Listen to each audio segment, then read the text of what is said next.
أما بعد فأعوذ بالله من الشيطان الرجيم. بسم الله الرحمن الرحيم. ألم يروا إلى الطير مسخرات في جو السماء ما يمسكهن إلا الله إن في ذلك لآيات لقوم يؤمنون. صدق الله العظيم.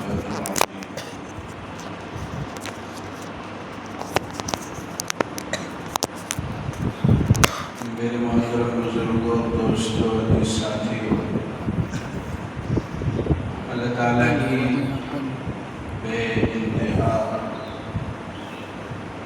نعمتیں انسان پر ہوتی رہتی ہیں،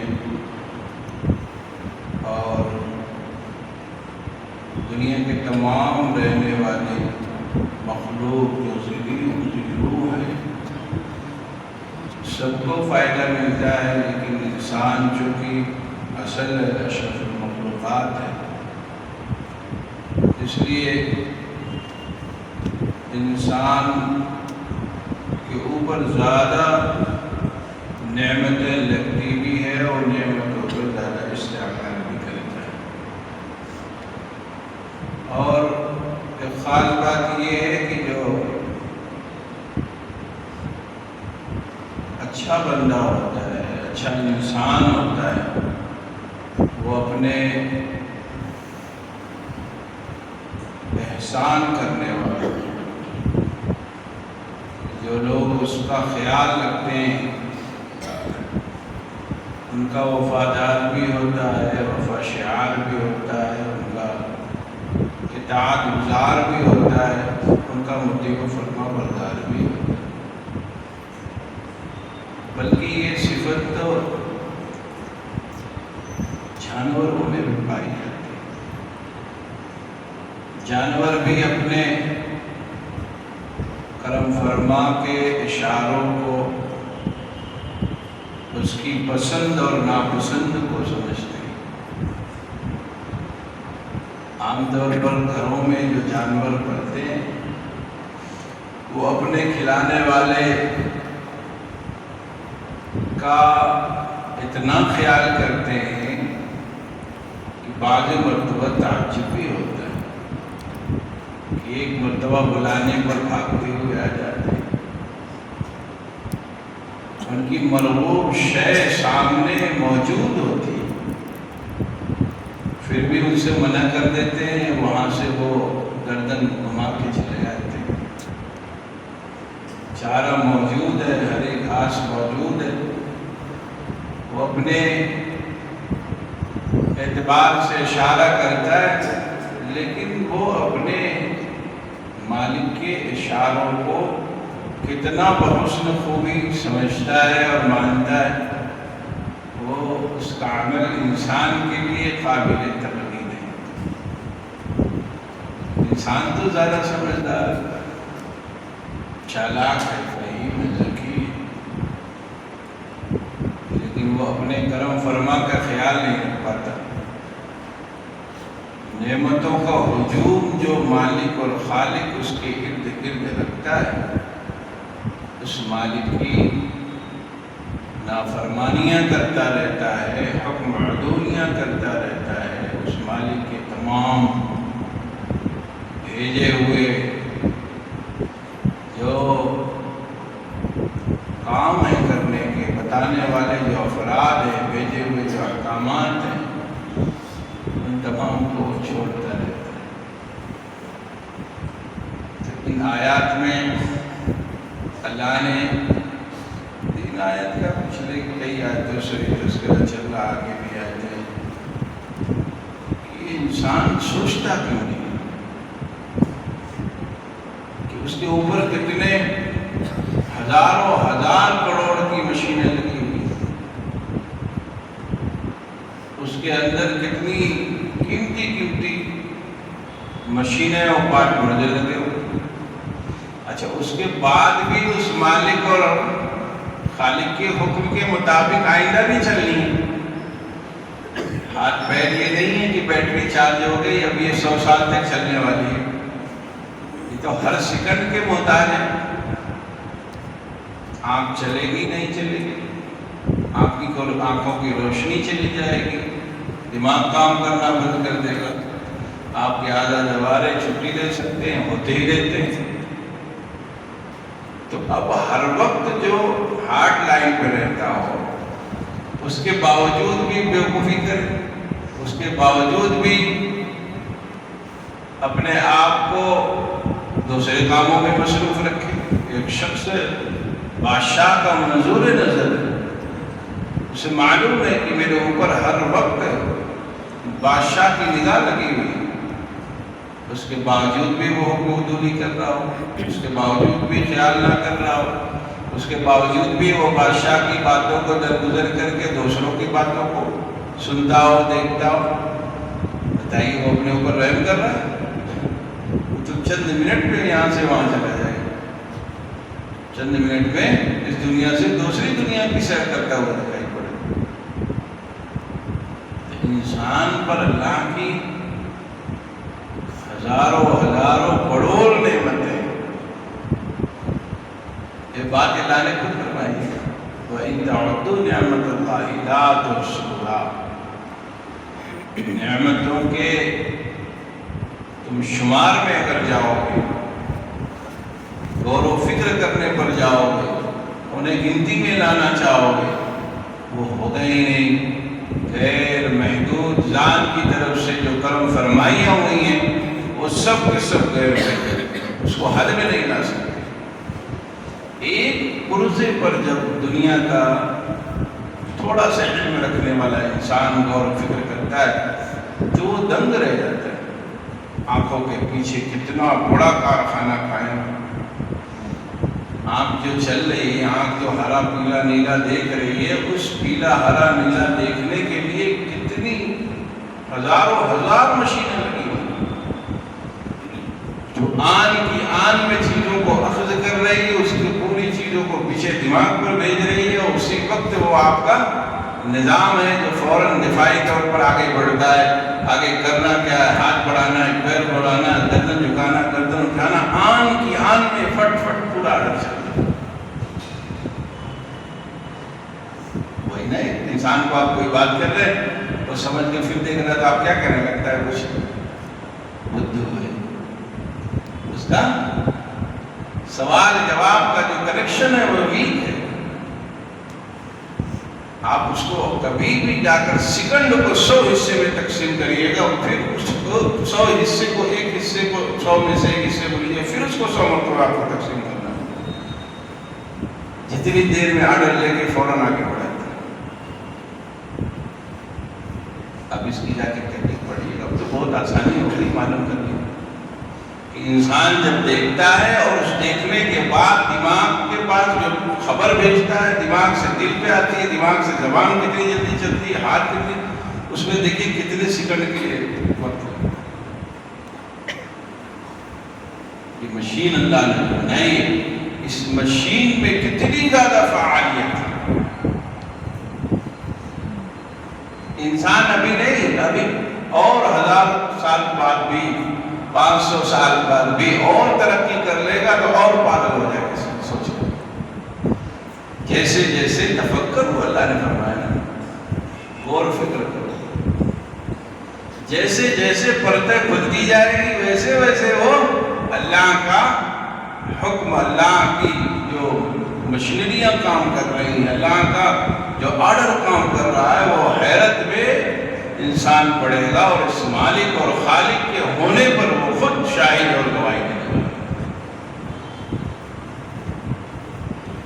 فرماتے ہیں کہ تمہارے اوپر نعمتیں اتنی ہیں، تم غور کرو تو غور نہیں کر سکتے، شمار کرنا چاہو تو شمار نہیں کر سکتے ہو، گنتی میں لانا چاہو تو گنتی میں نہیں لا سکتے ہو۔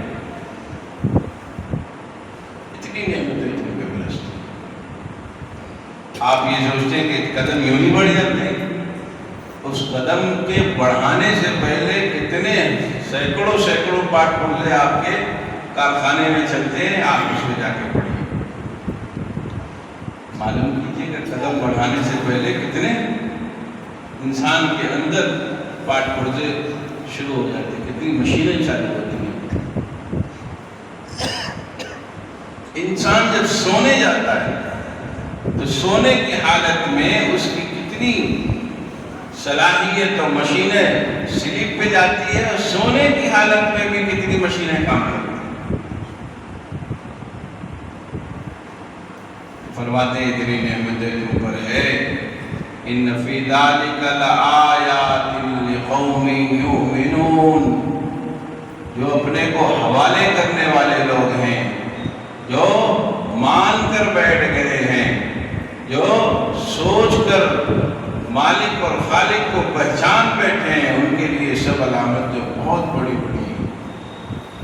بڑی نشانی ہے۔ اس لیے بات اسی ہے کہ ہمیں اپنے مالک اور خالق کے حکم کو سمجھنا چاہیے، شریعت کے مزاج کو سمجھنا چاہیے، شریعت کے مزاج کو سمجھنا چاہیے۔ شریعت جو بات چاہتی ہے ان باتوں پر عمل کی خوب کوشش کرنا چاہیے، کوشش خوب کرنا چاہیے۔ اور ظاہر سی بات ہے جب لگیں گے تو چیزیں پھر آسان ہوں، جب چلیں گے تب منزل آسان ہو۔ ہم لوگوں کا حال یہ ہے کہ ہم لوگ چلنا ہی نہیں چاہتے، عمل کرنا ہی نہیں چاہتے، کوشش ہی میں نہیں لگنا چاہتے، اپنی زندگی کو ہم نے یوں ہی چھوڑ دیا، سمجھتے ہیں کہ بس ایسے ہی چلتی رہے، جس کو کیا کہتے ہیں آٹو موڈ پر، کیا کہہ رہے ہیں فری چھوڑ کے جیسے چل رہے اسی میں ہم بھی، نماز ہو رہی کہ نہیں ہو رہی، گھر والے پیسہ مانگ رہے ہیں پیسہ بھیج دے رہے ہیں، گھر والے یہ مانگ رہے ہیں ہم بھیج دے رہے ہیں، لیکن وہ اس کا بدل کیا مل رہا ہے؟ گھر کے لوگ دیندار ہو رہے نہیں ہو رہے، نیک صالح بن رہے نہیں بن رہے، ان کی زندگیوں میں شریعت و سنت کا اجرا ہے نہیں ہے، ہماری اپنی زندگی میں ہے یا نہیں، حلال حرام کی تمیز ہے یا نہیں، کچھ بھی نہیں، بس ایک لائن چل رہی، اسی لائن کے حصہ ہم بھی ایک ترتیب پر لوگ چل رہے ہیں، کچھ دنوں تک سمجھ میں بات نہیں آتی، پھر اس کے بعد پھر اسی کے پیچھے ہم بھی لگ جاتے اور اس کی تعمیلیں کرتے ہیں۔ میں بہت سناتا رہتا ہوں، ایک ہے گناہ کرنا اور گناہ کرنے کے بعد نادم ہو جانا،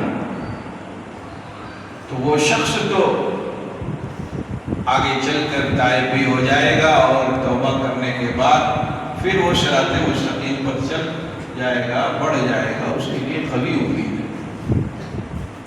لیکن ایک شخص ایسا ہے جو گناہ کرتا ہے اور گناہ پر جری بھی ہوتا ہے، گناہ پر جری ہوتا ہے، اس شخص کے سلسلے میں بڑی تشویش ہوتی ہے۔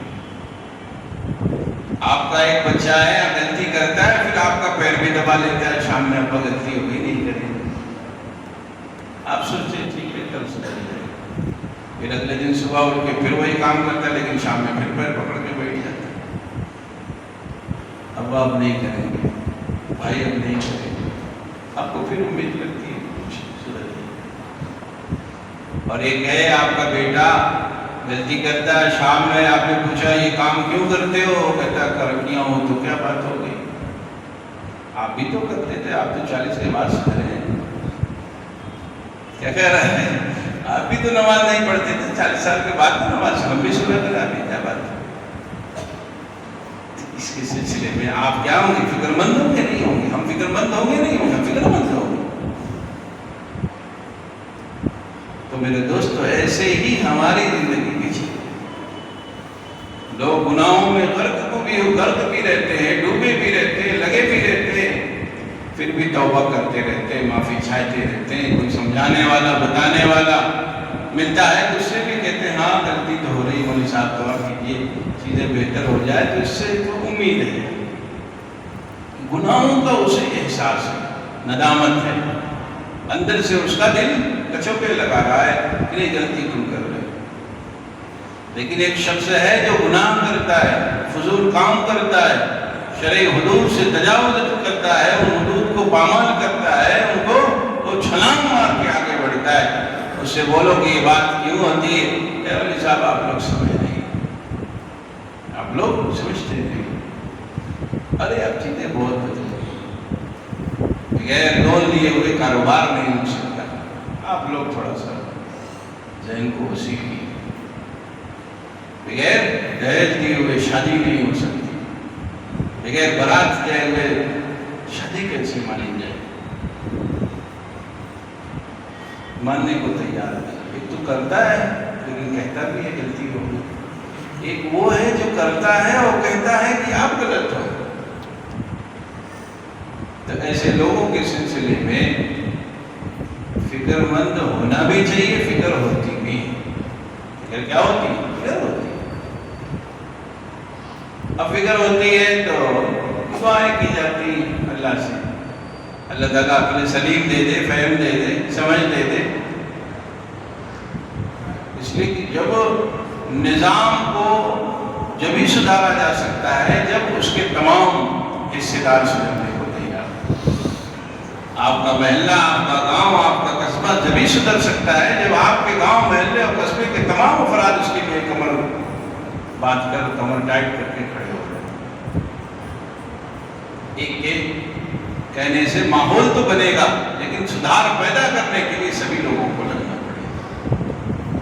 ہمارے سماج میں، ہمارے معاشرے میں، ہمارے کلچر میں جو چیزیں خراب داخل ہو رہی ہیں، کہیں تعلیم کے نام پر، کہیں تجارت کے نام پر، ان چیزوں سے ہمیں خود بچنا ہے، اپنے گھر والوں کو بھی بچنا ہے.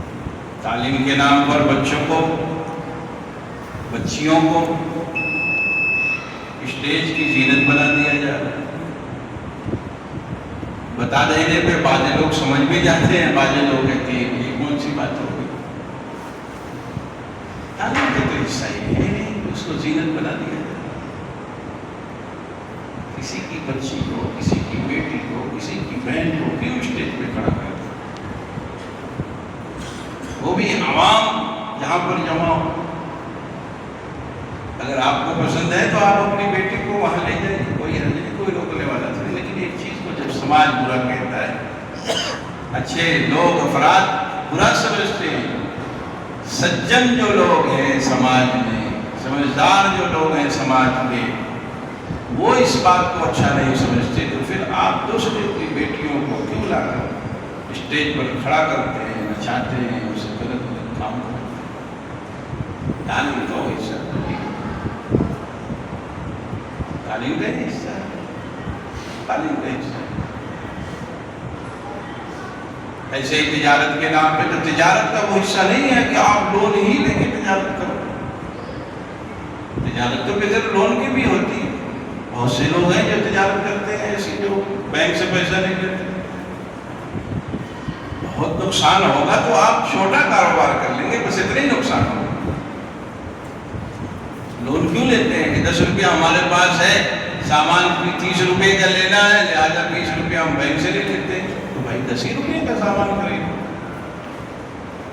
30 روپے کا سامان کیا ضرورت خریدنے کی؟ فقہا نے جو تدبیریں اور ترتیبیں بنا رکھی ہے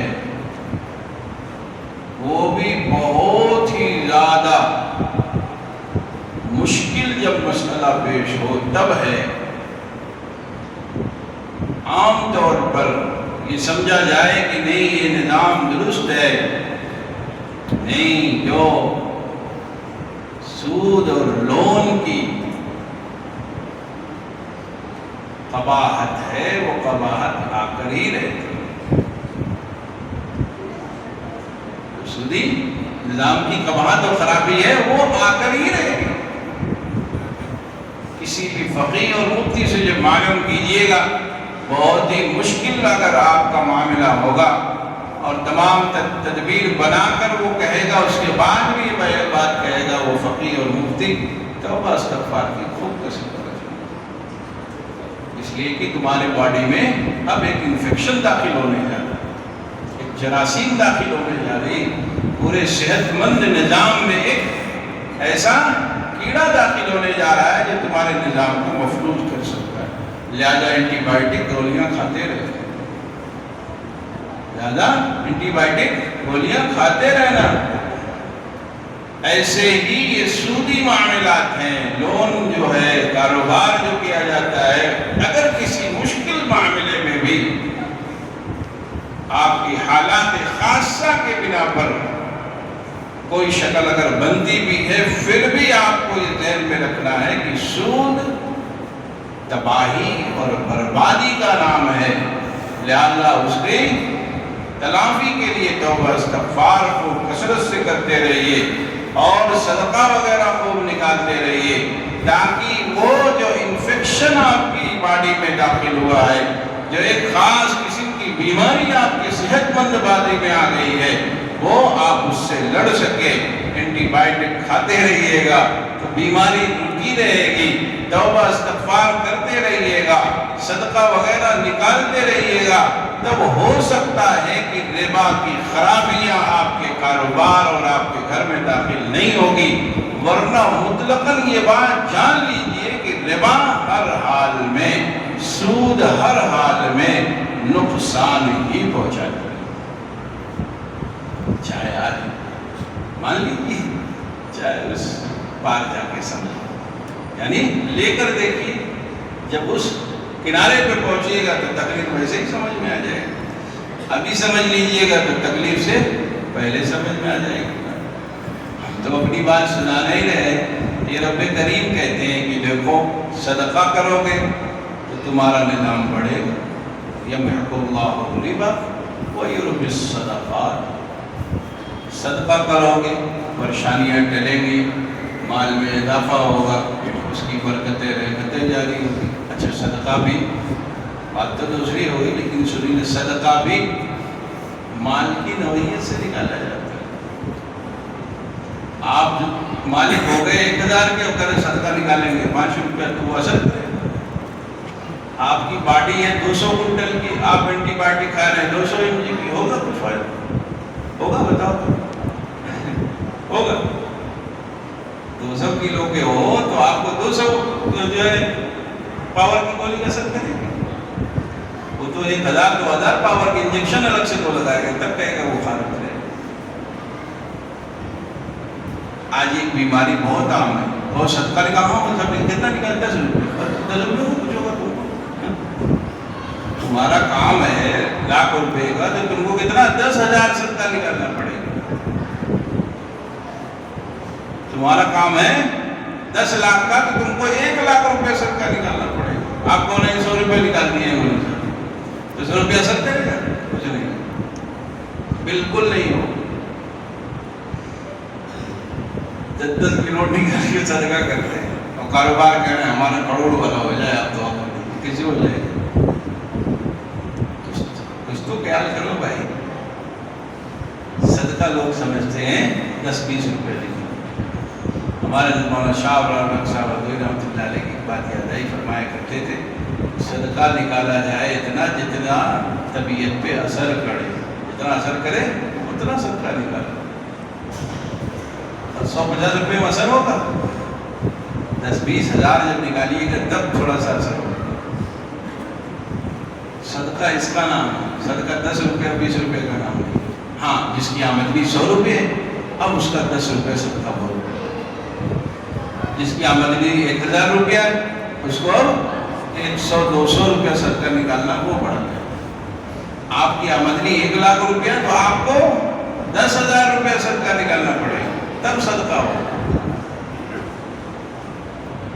صدقہ یہ نہیں ہے کہ آپ کروڑوں کما رہے ہیں اور سب 10 روپے کے نوٹ لا کے رکھے ہوئے. جو آ رکھا ہے ہم ایک ساتھ چلا رہتے وقت ہوگی، جو آتا ہے ہم سب کو دیتے ہیں، کسی کو منع نہیں دیتے. کیا تھے 10-20 کی نوٹ منگا لیتے تھے، وہی بٹوا دیتے. اور یہ بیماری عام ہے، سب لوگوں کو لگی. اس لیے بات سمجھیں، صدقہ اس کا نام نہیں ہے. جیسی آپ کی حالت ہے ویسے ہی آپ کے اوپر صدقہ ہے. اگر آپ 1,00,000 روپیہ کما رہے ہیں تو آپ کو 10 روپیہ 10% نکالنا ہے، 5% نکالنا. اب یہ سمجھا دیں. اللہ تعالیٰ ان باتوں پر عمل کرنے کی توفیق اور رحمت فرمائے. ربا اور سود سے ہم لوگوں کو اللہ تعالیٰ بچائے. بہت عام بیماری ہو گئی اور ہر آدمی اس کا شکار. بچنا چاہیے. بچنا چاہیے، ہر حال میں بچنے کی کوشش کرتے رہنا چاہیے۔ واخر دعوانا